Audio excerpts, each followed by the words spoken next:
자, 우리 지난 시간에는 예수님께서 변화산 사건에 있었던 그런 얘기들을 우리가 나눴습니다. 그래서 예수님이 제자들을 데리고 어느 산에 올라가셨는데 거기서 예수님이 빛나는 광채를 그렇게 나타내고 또 엘리야와 모세가 그렇게 벌써 이미 수천 년, 수백 년 전에 죽었던 그 성경에서만 전설처럼 등장하는 그런 사람들이 직접 나타나서 또 같이 대화를 나눈 정말 신묘막측한 그런 일들을 그렇게 체험한 내용들을 우리 지난 시간에 그렇게 살펴보았습니다.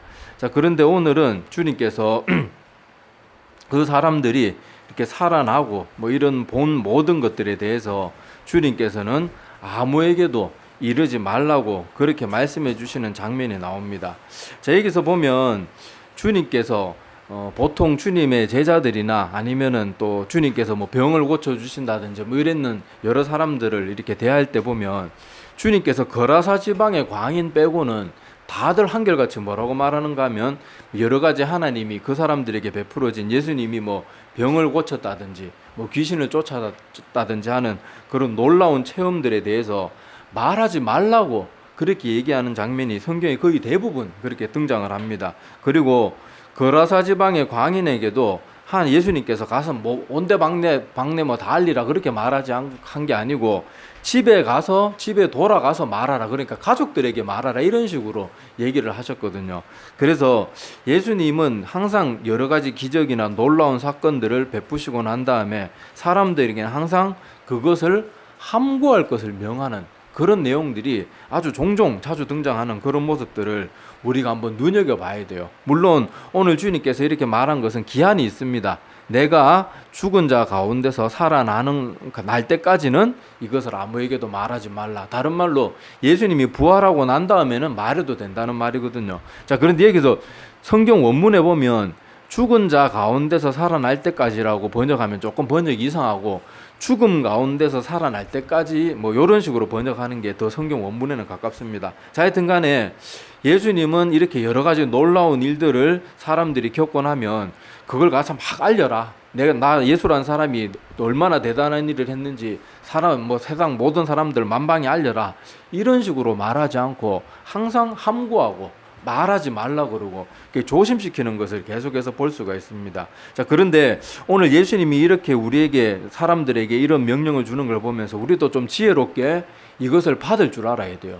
자, 우리 보통 신앙생활 하다가 보면 특별한 체험이 있는 사람들이 종종 있습니다. 아마 대부분 좀 신앙생활하고 은혜를 크게 받다가 보면 아마 이런 뭐 특별한 체험들이 있는 사람들이 좀 꽤 많이 있을 거예요. 그런데 사람들은 이런 특별한 체험들이 있거나 하면은 그것을 남들에게 말하고 싶어서 못 견뎌요. 그런데 한번 가만히 생각해 보세요. 이 자리에 있는 뭐 여러분들 중에 혹시라도 특별한 체험이 있어가지고 막 이걸 다른 사람들한테 말하고 나서 단 한 번이라도 내가 그때 자랑 잘했다 싶은 그런 생각이 드는 사람이 한 명이라도 있으면 한번 생각해 보세요. 한번. 뭐 유튜브로 보는 성도님들 중에도 어떤 기도하다가 무슨 대단한 응답을 받고 뭐 어떤 특별한 체험을 하고 막 이런 거를 다른 사람들한테 막 얘기를 하고 나서 내가 그때 사람들한테 말하기를 잘했다 이렇게 생각이 드는 사람은 아마 단 한 명도 없을 거예요. 다들 그런 말 하고 나면 얼마 안 있다가 내가 그때 왜 그거 자랑했을까? 왜 그거 말했을까? 아이고, 어떤 사람 아직도 뭐 방언도 못 받고 능력도 없고 이런 사람들은 내가 그걸 자랑한 것 때문에 오히려 상심했을 수도 있을 텐데 또 한편으로 아이고, 내가 그때 또 교만했던 건 아닌가? 이런 식으로 내가 남들에게 이런 특별한 체험이나 경험들에 대해서 말하게 되면 열의 아홉, 아니 거의 열의 열은 다 후회하게 돼 있어요. 그래서 예수님은 그런 인간의 모습들을 너무도 잘 알기 때문에 하나님께서 이렇게 특별한 엄청난 일들을 하고 나서도 그거에 대해서 침묵하게 하시는 거예요.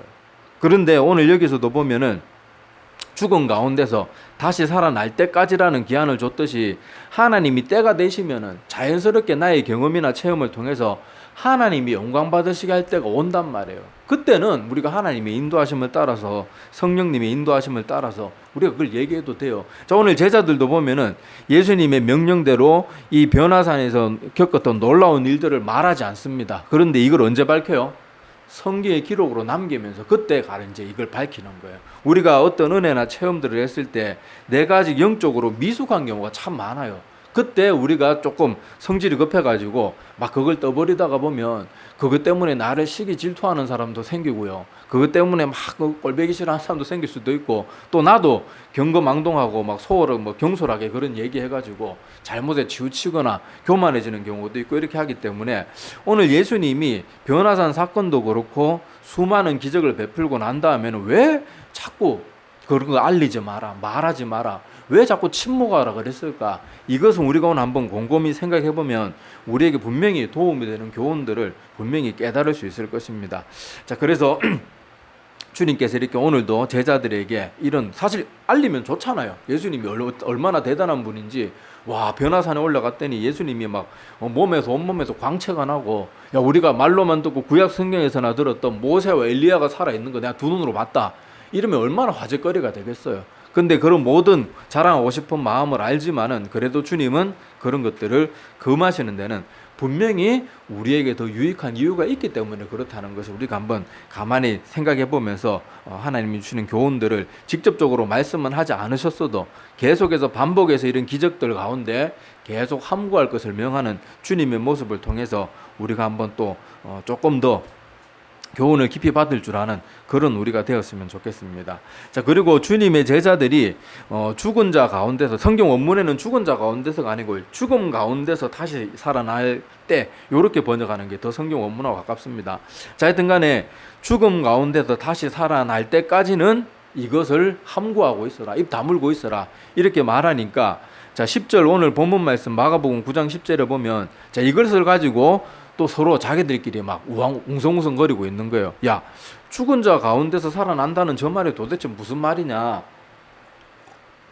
자, 이건 무슨 또 다른 비유의 말씀은 아니냐? 뭐 이런 식으로 지금 헷갈려하고 있는 거예요. 자, 그런데 지금 이 말씀을 예수님이 지금 여기서만 한 것도 아니고요. 우리 8장 보세요. 우리 지금 9장 펼쳐져 있으니까 8장 31절에도 주님이 이미 말씀하셨습니다. 자, 8장 31절에도 보면 뭐라고 돼 있어요? 자, 8장 31절에 보면 인자가 많은 고난을 받고 장로들과 대제사장들과 서기관들에게 버림받아 죽임을 당하고 사흘 만에 살아나야 할 것을 비로소 그들에게 가르치시되. 우리 몇 주 전에 배웠는 거 기억나죠? 그죠?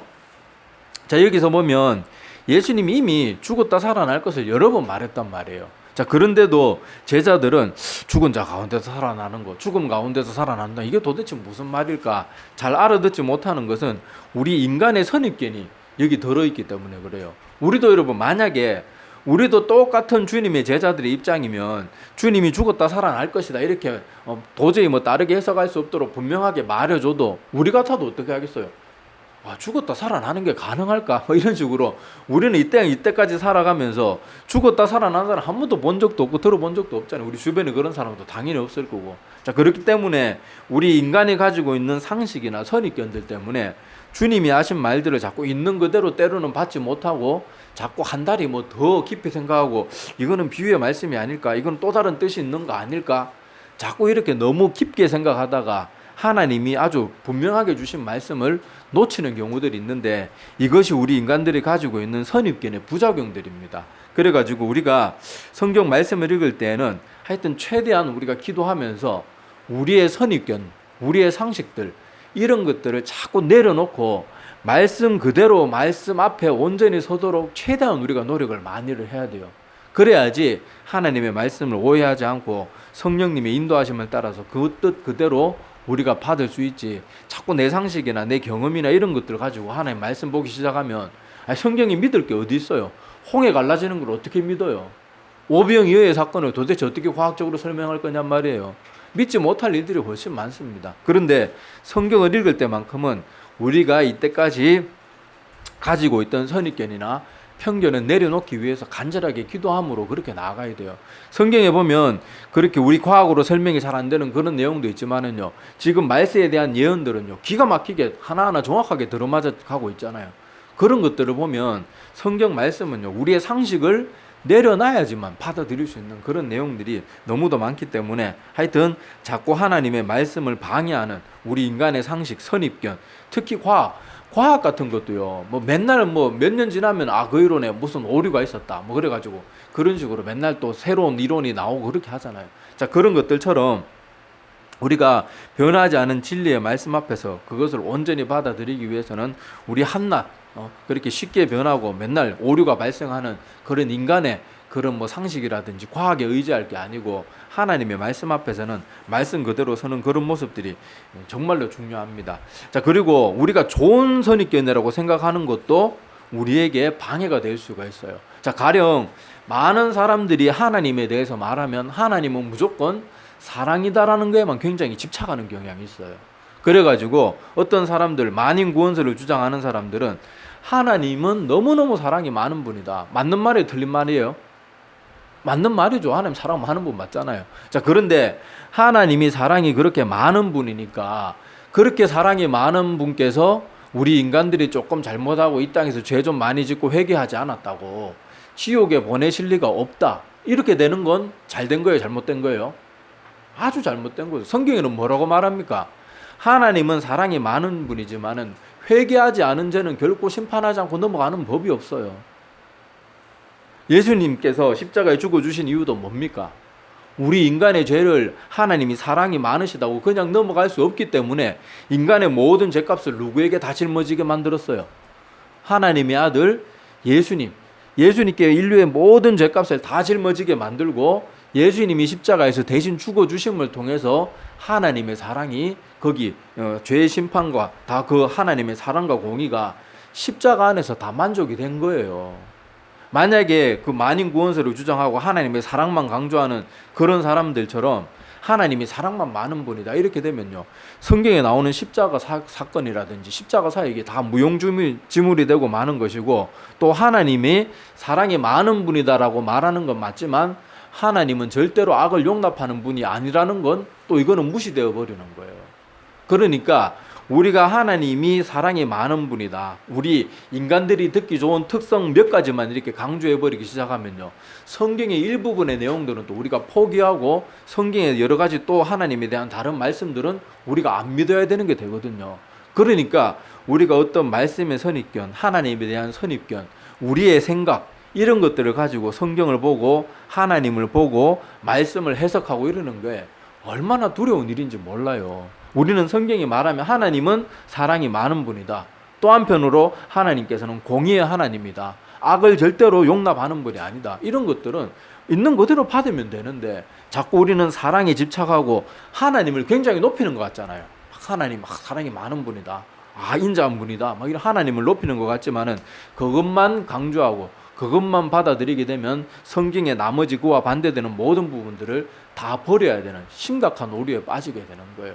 그러니까 우리가 이런 것들도 정말로 조심을 할 줄 알아야 됩니다. 그리고 우리 기존에 들었던 말씀이 또 우리의 편견으로 자리 잡고 있는 경우도 있어요. 제가 한 번씩 예를 들어서 말씀하지만은 이사야 34장 14절 이하에 보면 특히 16절 말씀이 지금 한국교회 굉장히 잘못 가르쳐주고 있는데 말씀에 짝이 있단 말이 전혀 아니거든요. 그 이사야 34장 14절에서 15절까지 보면 들짐승, 순념소, 올빼미, 부엉이, 솔개 뭐 이런 동물들 이름이 쭉 나오고, 그 하나님이 심판하셔가지고 폐허가 된 그 땅에 이런 동물들이 와서 짝을 짓고 살 것이다, 번성하게 될 것이다. 그걸 뭘 의미하는가 하면 하나님의 심판이 이렇게 철저하게 내려져가지고 사람이 그렇게 번화하게 살던 그 도시가 완전히 폐허가 되어버리고 산짐승들, 들짐승들이 사는 그런 폐허가 될 것이다, 그걸 강조하는 말이거든요. 그런데 지금 개역 개정은 그나마 성경풀이가 조금 성경 해석이 조금 더 낫게 되었는데, 개역 한글에는 그냥 아무 생각 없이 보면 말씀에 짝이 있다고 딱 받아들일 수밖에 없도록 번역에 오류가 조금 있어요. 자, 그래서 이단들은요, 개역 개정 성경을 절대로 안 씁니다. 특히 신천지 이런 애들은요, 개역 개정 성경 절대로 안 써요. 번역이 더 잘 됐는데도 개역 개정을 안 써요. 왜냐하면 이사야 34장 16절 요거 하나를 절대 포기할 수 없기 때문에, 이게 뭔가 하면 짜풀이의 근간이 되는 말씀이라고 자기들이 주장하거든요. 그래서 걔들은 계속 개역 한글만 씁니다. 자, 이런 것들을 보면 우리가 지금 잘못 알고 있고 한국교회가 얼마나 정신 못 차리고 있으면 이단들이 짜풀이했는 그걸 가지고 와가지고 건전한 교회 강단에서 그런 것들을 가르치다가 보니까 지금 우리 멀쩡한 교단에서까지 말씀에 짝이 있다, 말씀에 짝이 있다 이렇게 가르치는 그런 사역자들이 얼마나 많습니까? 자, 이렇게 우리가 잘못 가르침을 받아가지고 나도 모르게 성경을 잘못된 해석 가운데 빠져있는 그런 편견들도 있어요. 근데 우리가 하나님의 말씀은 앞뒤의 내용을 정말 기도하면서 정신 바짝 차리고 읽으면요, 그냥 읽으면 바로 알 수 있어요. 자, 이사야 34장 14절 15절 여러 들짐승들, 뭐 새들, 뭐 이런 애들 이름이 쭉 나오고 제짝과 함께 거기에 모이리라 이렇게 하면서 이사야 34장 15절이 끝나거든요. 그리고 16절에 뭐라고 나오는가 하면 여호와의 책에서 찾아 읽어보라. 이것들 가운데 빠진 것이 하나도 없고 제짝이 없는 것이 없으리니 이는 여호와의 입이 이를 명령하셨고 그의 영이, 이것들은 동물을 지칭하는 단어로 되어 있어요. 자, 이것들을 모으셨습니다. 그렇게 짐승의 짝들을 모으셨다고 분명히 그렇게 되어 있고, 아예 요즘 새롭게 나온 번역들에는 아예 오해를 전혀 하지 못하도록 이 짐승들의 짝이 다 있을 것이라고 그렇게 번역이 잘 돼 있어요. 자, 그러니까 우리가 잘못된 가르침 때문에 가지고 있는 편견들도 있습니다. 그리고 제가 이 말 나오면 꼭 또 하는 말이, 말라기 3장 10절도 보면요, 말라기 3장 10절 한 절만 똑 떼놓고 보면 마치 그 11조를 드리면 굉장히 축복을 하나님이 내려줄 것처럼 말하지만은요, 바로 말라기 10장 앞절, 말라기 3장 8절과 9절에 보면 이 말씀이 있어요. 자, 사람이 어찌 하나님의 것을 도둑질하겠느냐. 그러나 너희는 나의 것을 도둑질하고도 말하기를 우리가 어떻게 주의 것을 도둑질하였나이까 하는도다. 이는 곧 11조와 봉헌물이라. 너희 곧 온 나라가 나의 것을 도둑질하였으므로 너희가 저주를 받았느니라. 이렇게 말하고 난 다음에 말라기 3장 10절 11조 하면 내가 곳간을 채워주겠다, 이 말이 그 뒤에 나오는 거거든요. 자, 이걸 보면 지금 여호와 하나님이 굉장히 진노한 가운데 이스라엘 백성들에게 책망의 말씀으로 주시는 내용이거든요. 말라기 3장 10절이.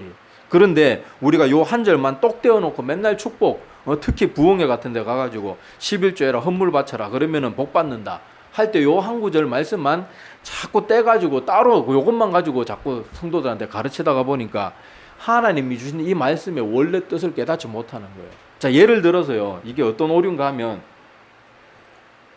자, 우리 이제 뭐 여기 자녀들이 다 있겠지만은, 자, 자녀가 이제 커가지고 이제 집을 나간다든지 아니면 유학을 간다든지 아니면은 먼 대학교에 가가지고 이제 집을 떠날 때가 되었어요. 자, 그래서 부모님이 자기 자녀를 앉혀놓고, 야, 그래, 저 서울 가서도 아니면 저 미국이나 뭐 어디 다른 데 가서도 독일 가서도 야, 잘 먹고 잘 지내야 된다 이러면은 그거는 정말 자녀를 걱정하고 잘 지내라고 하는 축복의 말이에요. 맞죠? 그런데 자, 누가 둘이 박터지게 신나게 싸우고 나서 에이 저 나쁜 XX 막 욕을 퍼부은 다음에 에이 잘 먹고 잘 살아라 그러면 거기서 잘 먹고 잘 살아라는 어떤 뜻이에요? 축복의 말이 아니잖아요. 그거는 그 욕 가운데 저주하는 말로 통용되는 말이잖아요. 자, 이런 것들도 똑같이 잘 먹고 잘 살아라는 말인데, 자, 부모가 자식을 멀리 떠나보내면서 그 전후 과정을 알고 들으면 어떤 경우에는 축복의 말이 되고, 자, 어떤 경우에 누가 막 싸우면서 에이 잘 먹고 잘 살아 이렇게 되면은 그게 축복의 말이 아니고 저주의 말이 되어버리는 거란 말이에요. 그런데 지금 한국교회는 앞뒤 내용 다 차 떼고 퍼 떼고 다 떼버리고 자기들 원하는 것만 쏙쏙 빼가지고 자꾸 잘못되게 가르치니까 우리도 모르는 사이에 성경의 본문의 내용을 너무도 잘못 알고 있는 것들이 한두 가지가 아니에요. 한두 가지가. 로마서의 믿음으로 구원받는다는 말도요, 행함이 없는 믿음은 죽은 믿음이라고 같이 항상 가르쳐야 돼요. 그런데 행함이 로마서에 나오는 오직 믿음으로 우리가 구원받는다 이 말을 지나치게 잘못되게 치우치도록 강조하다가 보니까 마치 우리가 구원받는데 순종하는 모습 하나도 없어도 아무 상관없는 것처럼 그렇게 가르치잖아요. 예수님은 한 번도 그렇게 안 가르쳤는데. 자, 이런 것들도 우리가 가지고 있는, 우리가 지금까지 잘못된 가르침으로 가지게 된 편견들이거든요. 자, 그래서 오늘 이런 모든 말씀들을 들을 때 제자들이 지금 주님께서 죽었다 살아날 것이란 말을 여러 번 했고, 이걸 비유의 말씀으로 한 것도 아니고 딱 정확하게 있는 그대로 말했음에도 불구하고 이 말을 좀처럼 받아들이지 못하고 깨닫지 못하는 것들이 다 뭡니까? 우리 인간들이 가지고 있는 선입견 때문에 그래요. 죽은 사람은 다시 살아날 수 없다. 그게 어떻게 가능하냐? 이것 때문에 주님은 이렇게 많은 기적을 베푸셨음에도 불구하고 제자들 앞에서 그런 어마어마한 기적을 베푸셨음에도 불구하고 요것만큼은 못 믿는 그런 것들이 있거든요. 그래서 항상 우리가 성경 말씀 읽을 때는 열심히 여러분들이 기도하고 정말 성경에 기록된 하나님의 뜻을 꼭 바르게 깨달을 수 있도록, 오해 없이 깨달을 수 있도록 도와달라고 그렇게 기도하면서 우리가 하나님의 말씀을 보는 것이 아주 중요합니다. 자, 그 다음에 주님께서 또 이렇게 이 말을 하고 나니까 제자들이 이번에는 또 다른 질문을 합니다. 자, 변화산에서도 엘리야를, 다시 살아난 엘리야를 봤잖아요. 자, 그런데 그 엘리야를 봐서 그랬는지 이 사람들이, 주님의 제자들이 잊었던 질문이 생각나는 거예요. 그동안 이 이스라엘 백성들은 그 바리새인이나 종교 지도자들한테 어떻게 배웠는가 하면, 예수님, 메시아가 오기 전에, 예수님은 아니고 메시아라고 배웠겠죠. 메시아가 오기 전에 엘리야가 먼저 올 것이다. 이건 물론 성경 구약에 당연히 예언이 되어 있는 모습이에요. 자, 우리 서기관들도 그렇게 가르치고 우리 종교 지도자들이 늘 그렇게 가르쳤는데, 예수님이, 지금 제자들은 예수님이 메시아라는 걸 믿는 상태잖아요. 믿는 상태인데 왜 엘리야가 아직 오지 않았죠? 보니까 아까 변화산에서 엘리야 분명히 온 것 같은데, 예수님 오기 전에 분명히 구약 예언에도 있는 것 같고 엘리야가 온다고 그랬는데 어떻게 된 겁니까? 주님께 묻는 장면이 오늘 마가복음 본문 말씀 9장 11절의 말씀이에요. 그래서 예수님이 12절과 13절에 대답하기를 어떻게 대답하는가 하면, 이미 엘리야는 왔다. 그런데 사람들이 그를 함부로 대하였다. 이렇게 말해요. 자, 우리는 이미 이 답을 알고 있지만은 이 엘리야로 온 사람이 누굽니까? 세례 요한이죠. 세례 요한. 자, 그 해답은 어디 있는가 하면 누가복음 1장 17절에 있어요. 자, 우리 누가복음 1장 17절 한번 찾아볼게요. 자, 마가복음 바로 다음이 누가복음이니까, 자, 누가복음 1장 17절 한번 찾아보시기 바랍니다. 누가복음 1장 17절. 자, 누가복음 1장 17절은 어떤 내용 가운데 주어진 말인가 하면은, 그 세례 요한의 출생에 대한 예언을 천사가 와서 전해주면서 한 그 말이거든요. 자, 우리 누가복음 1장 17절 한번 같이 읽어볼게요. 자, 시작. 그가 또 엘리야의 심령과 능력으로 주 앞에 먼저 와서 아버지의 마음을 자식에게, 거스르는 자를 의인의 설기에 돌아오게 하고 주를 위하여 세운 백성을 준비하리라. 아멘. 자, 여기서 보면, 자, 세례 요한에 대한 예언을 하면서, 자, 엘리야의 심령과 능력을 가지고 세례 요한이 온다고 이미 천사가 미리 알려줬어요. 세례 요한이 태어나기 전에. 자, 그러니까 구약에 예언하고 지금 제자들이 질문하고 있는 이 엘리야는 누구를 말하는 거예요? 세례 요한을 말하는 거고, 실제 또 세례 요한이 이 천사가 준 예언대로 살지 않은 게 아니고 실제로 또 어떻게 살았습니까? 어려서부터, 그죠? 구별된 삶을 살고 광야에서 완전히 자기의 모든 호화스러운 삶을 제사장 아들로서 얼마든지 이스라엘 사회에서는 잘 먹고 잘 살고 사람들한테 존경받으면서 살 수 있고 가만히 있어도 제사장이 될 수 있는 그런 신분에 있었음에도 불구하고 모든 것 다 내놓고 그 살기 힘든 광야에 나가가지고 그렇게 힘들게 살잖아요. 그러면서도 한 번도 자기 부귀영화를 위해서 일한 적도 없고 뭐 했습니까? 사람들 있는 사람들 모인 곳에 가서 죄사함에 대해서, 회개에 대해서 가르치고 주의 오실 길을 우리가 예비해야 된다. 그러면서 회개에 대한 말씀을 전하고 나서 또 진심으로 회개하는 사람들에게는 뭘 베풀었어요? 세례를 베풀었죠. 그러니까 세례 요한이죠. 자, 그런 식으로 주님께서 오시기 전에, 예수님이 공생의 사역을 본격적으로 시작하기 전에 사람들 마음 가운데 죄에 대한 깨우침, 뉘우침을 일으켜주면서 주의 오실 길을 예비하라는 모든 구약의 예언을 다 성취한 사람이 세례 요한이거든요. 그런데 세례 요한도 결국 어떻게 했습니까? 여기 보면 사람들이 함부로 대했다고 말하는 것처럼 세례 요한이 왔을 때도 세례 요한을 따르는 제자들도 있고 세례 요한을 지지하는 사람도 있었지만 대부분의 사람들은 여전히 세례 요한에 대해서 별 관심도 없고, 바리새인이나 서기관들은 예수님을 대적했던 것처럼 세례 요한에 대해서도 네가 무슨 권한으로 이런 짓을 하고 있냐 뭐 그러면서 맨날 따지고 그랬던 것을 우리가 기억합니다. 그리고 결국 세례 요한이 어떻게 됩니까? 헤롯의 손에 잡혀가지고 감옥에 가잖아요. 그러고는 또 감옥에 있다가 비참하게 죽음을 맞이합니다. 자, 그런 모든 것들을 볼 때 정말로 이스라엘 백성들, 그 고집세고 그렇게 약간은 막 되게 예수님 십자가에 못 박았을 때 한번 생각해 보세요. 로마의 그 용감한 군인이었던 빌라도마저 뒷걸음치게 할 만큼 그렇게 거셨던 그런 민족이 이스라엘 백성들인데, 자, 그들이 정말로 세례 요한을 정말로 선지자로서 받아들이고 정말로 참되게 받아들였다 그러면요, 헤롯은 사실 빌라도보다는 덜 무서운 사람이었어요. 왜냐하면 헤롯은 항상 뭐에 관심이 가 있는가 하면요, 헤롯이 그 세례 요한에 대해서 함부로 못한 것도 뭐 때문에 그랬어요? 이스라엘 백성들 중에는 세례 요한을 따르는 사람이 많았거든요. 그리고 헤롯 궁전을 76년인가 그 오랜 시간 동안 지었던 것도 뭐 때문에 지었어요? 이스라엘 백성들로부터 지지를 얻기 위해서.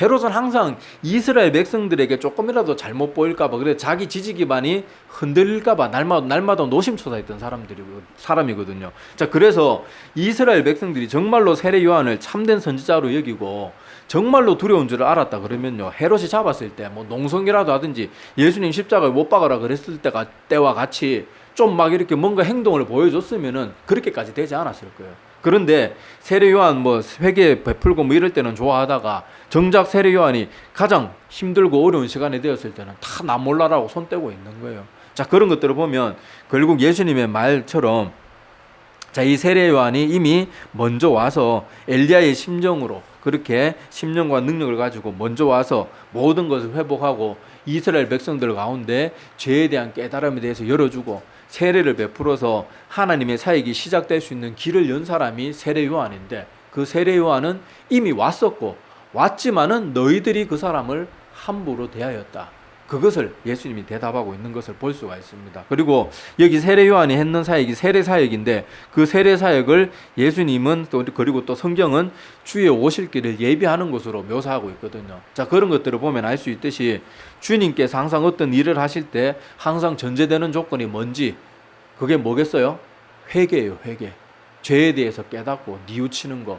그것이 주의 오실 길을 예배하고, 우리 개개인에 있어서는 하나님 앞에 내 마음을 올려드릴 때 먼저 시작돼야 되는 것이 죄에 대해서 자복하고 회개하는 것이 또 우리가 해야 될 일인 줄로 압니다. 자, 그래서 오늘 말씀 나눈 내용들은 이런 내용인데, 자, 오늘 말씀을 정리하자 그러면요, 자, 예수님이 변화산에서 그 어마어마한 기적, 뭐 예수님이 평소에 목수의 아들로서 초라한 그런 외모를 가지고 살았지만은 변화산에 올라갔을 때는 막 온몸에 광채가 나고 영화로운 모습으로 바뀌었거든요. 그리고 구약 성경에나 나오는 모세와 엘리야가 멀쩡하게 살아가지고 같이 대화를 나누고 그런 엄청난 사건들이 있었는데, 그 모든 일들은 예수님이 부활하시고 난 다음에 제자들이 더 성숙해지고 난 다음까지는 입을 다물게 하셨어요. 자, 이것을 보면서 우리 뭘 깨닫자 그랬어요? 하나님이 우리에게 특별한 체험이나 경험을 주실 때 자랑하려고 자꾸 애쓰는 게 아니고 조심해야 돼요.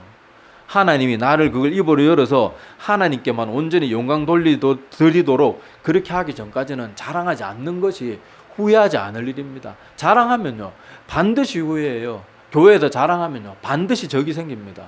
입조심하는 거는 우리가 신앙생활에 있어서 기본 중에 기본이에요.